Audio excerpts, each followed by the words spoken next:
Hello friends, मैं CA Anoop Modi. आज एक आपके लिए बहुत ही इम्पोर्टेंट वीडियो लेकर आया हूँ। जैसा कि आपको पता है कि सेंट्रल गवर्नमेंट ने एक न्यू एजुकेशन पॉलिसी को लॉन्च किया है और सभी पेरेंट्स और सभी बच्चे ये सोच रहे हैं कि क्या है ये पॉलिसी।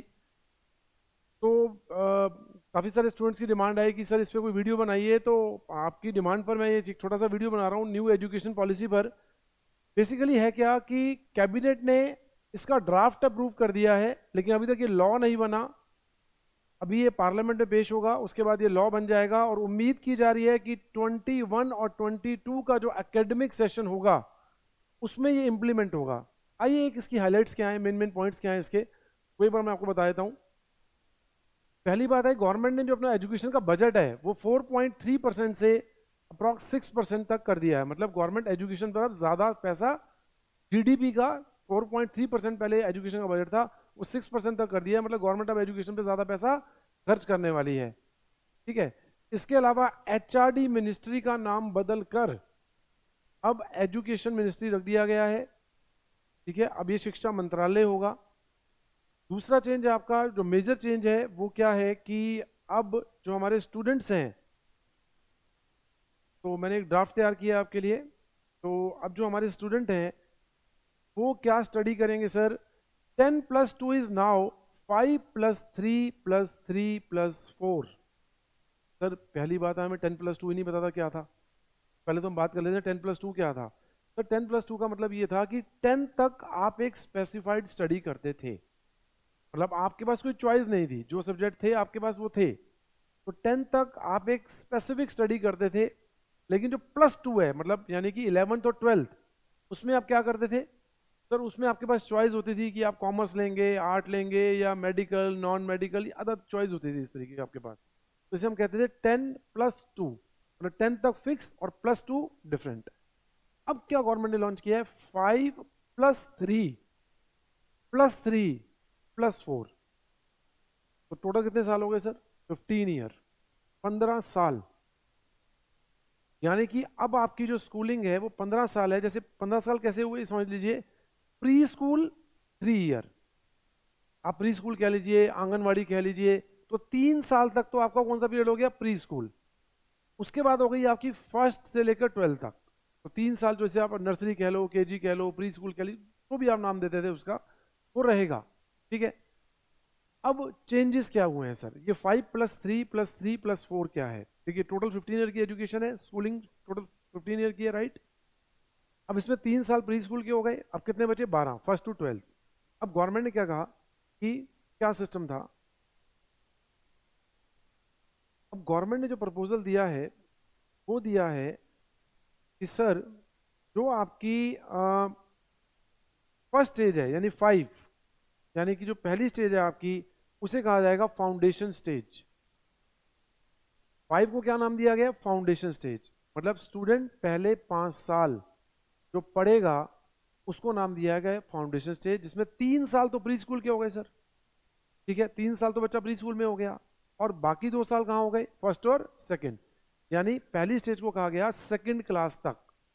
सेकंड क्लास तक की आपकी फर्स्ट स्टेज होगी, जिसमें 5 ईयर इन्वॉल्व है, 3 ईयर प्री स्कूल के और 2 ईयर फर्स्ट और सेकंड।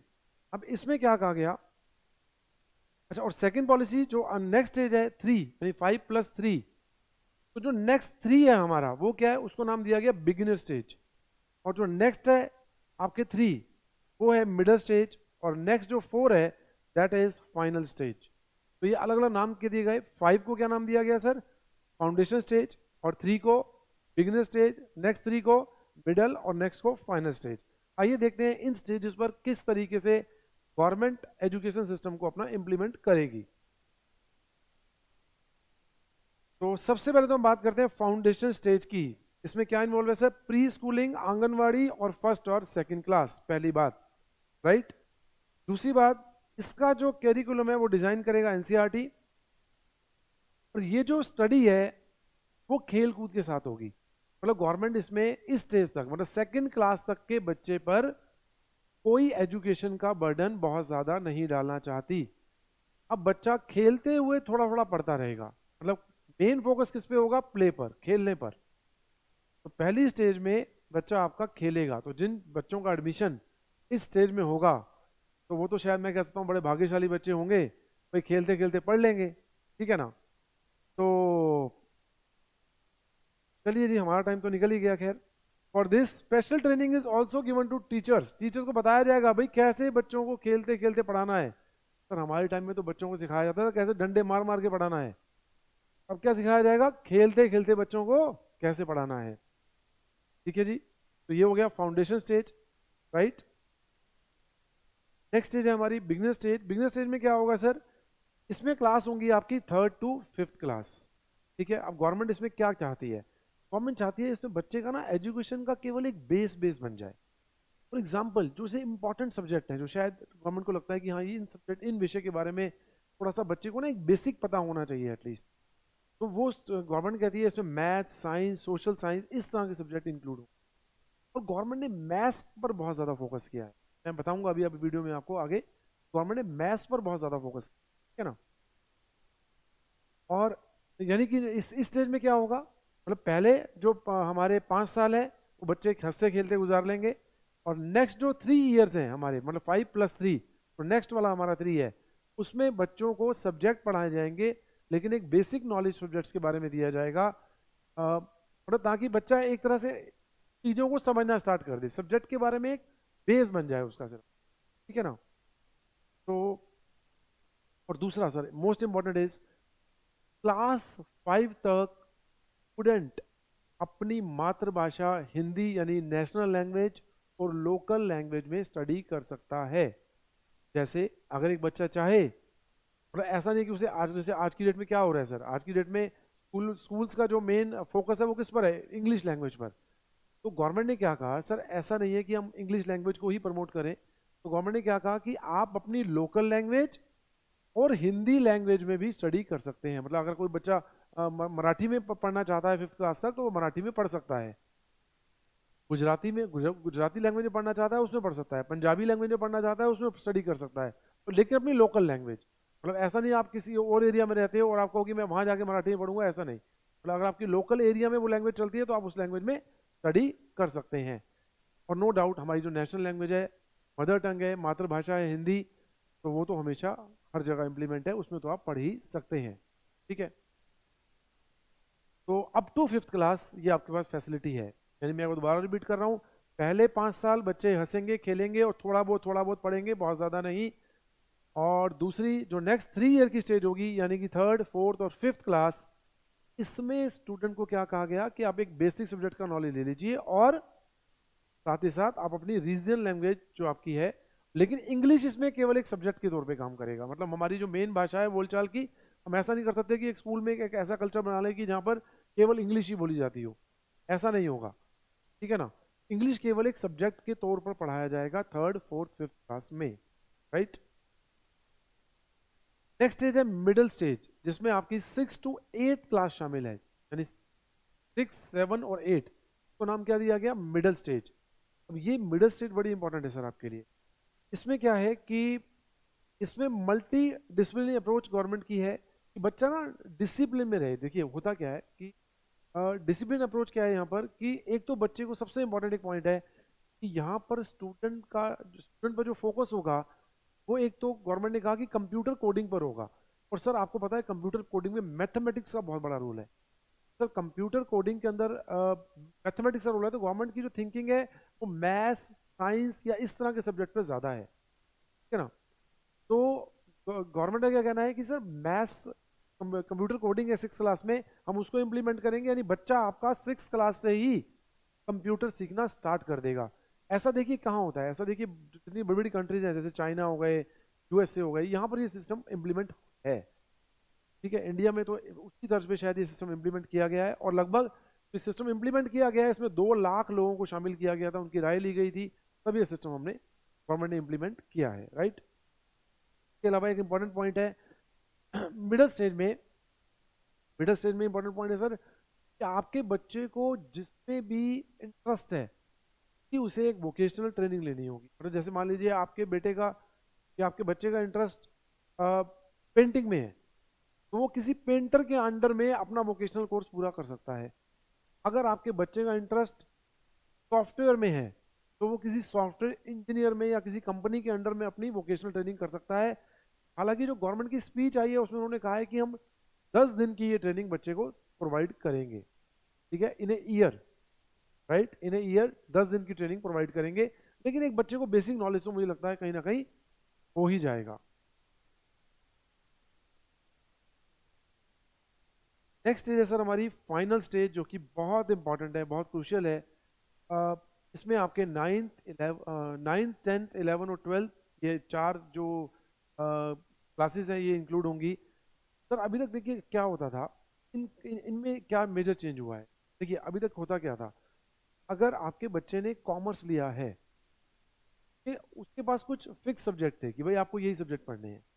अब आपका बच्चा ऐसा कर सकता है कि आपके बच्चे ने कॉमर्स लिया और वो ह्यूमैनिटी पढ़ना चाहता है या हिस्ट्री पढ़ना चाहता है या कोई ऐसा सब्जेक्ट उसका इंटरेस्ट है, तो वो कॉमर्स के साथ वो ले सकता है। मतलब वो एक ऐसा पूल बना सकता है जिसमें उसका इंटरेस्ट हो। फॉर एग्जाम्पल, जैसे आपके बच्चे ने मेडिकल लिया, अब मेडिकल ले लिया तो आपका बच्चे का इंटरेस्ट अकाउंट्स में भी है। देखिए मैं प्रैक्टिकल बात करता हूँ यहाँ पर, कि जैसे कई बार होता क्या है कि हम सोचते हैं कि हमारा बच्चा डॉक्टर बने, तो हमने उसको मेडिकल दिलवा दिया, लेकिन हम कहते हैं कि यार अगर डॉक्टर ना बना बाई चांस, ठीक है ना, तो कहीं ना कहीं हम चाहेंगे कि वो बच्चा कॉमर्स लाइन में जाकर चार्टर्ड अकाउंटेंट बन जाए। ऐसी एक पेरेंट्स की सोच शायद हो सकती है। तो गवर्नमेंट ने क्या कहा कि क्या अगर आप अपने बेटे को मेडिकल दिलवा दीजिए, फिजिक्स केमिस्ट्री मैथ वो जो पढ़ेगा, उसके बाद वो साथ में अकाउंट्स भी पढ़ सकता है। मतलब उसके पास चॉइस होगी स्टूडेंट के पास, थोपा नहीं जाएगा उसके ऊपर सब कुछ। तो 9th 10th 11th और 12th तो ये सिस्टम हमारा होगा। इसके अलावा सर सेमेस्टर सिस्टम चलेगा, हर 6 महीने में आपके एग्जाम होंगे, लेकिन जो एग्जाम का पैटर्न होगा वो बिल्कुल डिफरेंट होगा, वो एक प्रैक्टिकल सोच होगी। मतलब अब स्टूडेंट रटेंगे नहीं। अभी तक देखिए स्टूडेंट कर क्या रहे थे, एक फार्मूला रट रहे हैं या चीजें रट रहे हैं। अब ज्यादा जो गवर्नमेंट का फोकस है वो क्या है, प्रैक्टिकल लाइफ पर, कि भाई देखिए ये सिस्टम प्रैक्टिकल इंप्लीमेंट कैसे होता है। अब बिल्कुल करेक्ट सोच है गवर्नमेंट की, मुझे लगता है कि ये बहुत एक मेजर और एक अच्छी सोच के साथ ये सिस्टम इंप्लीमेंट किया गया है। तो मुझे लगता है कि इससे आने वाले जो छात्र हैं उनको बहुत फायदा मिलेगा। अब बहुत सारे पेरेंट्स सोच रहे हैं कि ये सिस्टम इंप्लीमेंट कब से होगा, मैं उसकी बात अभी करने वाला हूँ, ठीक है। और जो फाइनल रिजल्ट डिक्लेयर होगा वो उस सेमेस्टर के बेस पर ही होगा। अब रिपोर्ट कार्ड बच्चे की कैसे बनेगी, देखिए अभी तक क्या होता था, रिपोर्ट कार्ड कैसे बनती थी, सब्जेक्ट के नाम लिख दिए और उसके आगे मार्क्स लिख दिए, ठीक है, और उसके आगे एक रेड पेन से मार्क कर दिया भाई तो नालायक छात्र हैं, या इस तरीके से मार्क कर दिया भाई ये तो मार्क्स अच्छे। अब रिपोर्ट कार्ड बिल्कुल डिफरेंट। अब बच्चा अपनी अपने आप को भी एक सेल्फ असेसमेंट नंबर देगा, इसके अलावा उसके फ्रेंड जो उसके सर्कल में है उनसे उनके नंबर लिए जाएंगे। हालांकि सिस्टम प्रैक्टिकल किस तरीके से इंप्लीमेंट होगा ये देखने वाली बात होगी सर, कि थ्योरेटिकल कहने को तो ठीक है ये सिस्टम, भाई ठीक है उसके फ्रेंड नंबर देंगे या वो खुद अपने आप को नंबर देगा, लेकिन किस तरीके से प्रैक्टिकली इंप्लीमेंट होगा वो एक देखने वाली बात होगी। इस बारे में मैं फिलहाल अभी कोई भी कमेंट करने की पोजीशन पे नहीं हूँ, ठीक है।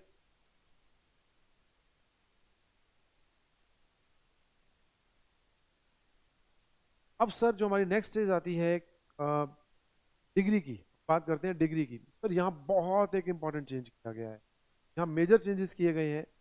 देखिए अभी तक हम क्या करते थे, 12th के बाद हम ग्रेजुएशन कोर्स करते हैं, ठीक है, जो कि 3 ईयर का होता है normally, B com B S C, अब 3 ईयर के कोर्सेज होते हैं। अब क्या है सर, अब जैसे मान लीजिए एक स्टूडेंट ने 12th के बाद बी कॉम में एडमिशन ले लिया, फर्स्ट ईयर के एग्जाम दिए, किसी कारण से उसे फर्स्ट ईयर के बाद अपना कॉलेज छोड़ना पड़ा, चाहे वो उसकी इकोनॉमिकल कंडीशन थी या वट एवर, उसे जॉब ज्वाइन करनी पड़ी, उसे छोड़ना पड़ा। उसकी क्या होता था, वो केवल 12th पास स्टूडेंट कहलाता था। हम क्या बोलते थे कि ये स्टूडेंट 12th पास है, क्योंकि ग्रेजुएशन तो पूरी हो नहीं पाई, कि वो तो 3 ईयर का एक सेट है आज की डेट में। अब गवर्नमेंट कहती है सर अगर स्टूडेंट ने फर्स्ट ईयर कर लिया तो हम उसे एक सर्टिफिकेट प्रोवाइड करें, मतलब यूनिवर्सिटी उसे एक सर्टिफिकेट प्रोवाइड करेगी। सेकेंड ईयर पूरा होते ही उसे एक डिप्लोमा प्रोवाइड किया जाएगा, और थर्ड ईयर कंप्लीट होते ही उसे डिग्री दे दी जाएगी, और फोर्थ ईयर कंप्लीट होते ही उसे डिग्री प्लस एक रिसर्च एंड डेवलपमेंट का सर्टिफिकेट दिया जाएगा। मतलब फोर्थ ईयर में जो स्टूडेंट हैं वो रिसर्च एंड डेवलप करने वाले हैं। मुझे लगता है सर देश में आगे जाकर रिसर्च को बहुत ज़्यादा बढ़ावा मिलने वाला है, और शायद हमारा साइंस और हमारी जो अदर एक थॉट प्रोसेस है वो काफ़ी डेवलप होने वाला है। मतलब इस एजुकेशन जो सिस्टम है वो कह सकते हैं कि अपने आप में एक माइलस्टोन होगा एक नए सिस्टम का, एक प्रैक्टिकल चीज़ों के लिए। और मुझे लगता है कि एक अच्छी सोच के साथ ये सिस्टम बनाया गया है। हाँ, लेकिन इसका प्रैक्टिकल इम्प्लीमेंट होना एक अच्छे तरीके से, जिस सोच से बनाया गया है उस तरीके से इसका इम्प्लीमेंट होना बहुत ज़रूरी है। इसके अलावा सर एक मेजर चेंज हुआ है। अभी तक क्या होता है सर कि अलग अलग यूनिवर्सिटी का अलग अलग करिकुलम है। फॉर एग्जांपल बिहार यूनिवर्सिटी में एक स्टूडेंट अलग तरीके से पढ़ रहा है, उसका अलग सिलेबस है, अलग एक सिस्टम है। अगर कोई बच्चा दिल्ली यूनिवर्सिटी से कर रहा है तो उसका एक अलग सिस्टम है, एमडी यूनिवर्सिटी से पढ़ रहा है तो उसका एक अलग सिस्टम है। अब इसके अलावा ओपन यूनिवर्सिटी, डीम्ड यूनिवर्सिटी, तो इनके सबके अलग अलग सिस्टम बने हुए हैं। अब गवर्नमेंट कहती है सर भाई क्यों अलग अलग सिस्टम क्यों, भाई है तो हम सब एक ही ना। तो हम क्या कर रहे हैं, अब गवर्नमेंट कहती है कि हम सारी यूनिवर्सिटी को जो सबका करिकुलम है वो कॉमन कर रहे हैं। मतलब ऐसा नहीं हो सकता कि बिहार यूनिवर्सिटी का बच्चा अलग कुछ पढ़ रहा है और डीयू का अलग पढ़ रहा है। मुझे लगता है एक बहुत सही सिस्टम इम्प्लीमेंट होने वाला है एजुकेशन का, और ये बहुत मेजर चेंजेस इंडिया में लाएगा, राइट। और सर इसके अलावा आप अपने सब्जेक्ट भी, इवन जो आप ग्रेजुएशन कर रहे हैं या जो भी आप डिग्री कोर्स कर रहे हैं, उसमें आपके पास सब्जेक्ट की एक मेजर चॉइस होगी। अब ऐसा नहीं होगा कि आप एक पर्टिकुलर कोर्स कर रहे हैं तो उसमें सब्जेक्ट आपके ऊपर थोप दिए जाएं। तो आपकी जहाँ भी रुचि है, तो कोई स्टूडेंट ये भी तो हो सकता है कि जिसने कॉमर्स लिया लेकिन उसकी हिस्ट्री में बहुत ज़्यादा रुचि है, तो वो कॉमर्स भी पढ़ना चाहता है और हिस्ट्री भी पढ़ना चाहता है। तो एक ऐसा पूल हमें प्रोवाइड किया जाएगा जहाँ हमारे पास अलग अलग ऑप्शन होंगे। मुझे लगता है बहुत ही एक बेहतरीन सिस्टम है एजुकेशन का। तो आई थिंक, और अभी अब बात आती है कि इम्प्लीमेंट कब से होगा सर, जो मेजर क्वेश्चन है। तो देखिए अभी ये हुआ क्या है, अभी ये कैबिनेट से ड्राफ्ट पास हुआ है, ठीक है, अभी फिलहाल ये बिल है। तो ये बिल पास कहाँ से होगा सर, ये बिल पास होगा पार्लियामेंट से। और पूरी पूरी उम्मीद की जा रही है कि 21 और 20 में, सेशन 21 अकेडमिक ईयर 21 और 22 होगा, में उम्मीद की जा रही है कि ये सिस्टम आपका इम्प्लीमेंट होगा। लेकिन हाँ, ये पॉसिबिलिटी है कि वो फेस मैनर में हो। कि देखिए कोई स्टूडेंट अभी फिलहाल 6 क्लास में है, कोई 8 में है, कोई 9th में है, कोई 10th में है, हो सकता है ये फेस मैनर में एक सिस्टमेटिक तरीके से इम्प्लीमेंट किया जाए, ठीक है। आई थिंक, मुझे लगता है आपको मेरी ये वीडियो बहुत पसंद आई होगी। अगर आपको ये वीडियो पसंद आई है तो इसे ज़रूर शेयर करें, हमारे चैनल को सब्सक्राइब करें और बेल आइकॉन का बटन दबाना ना भूलें। Thank you so much.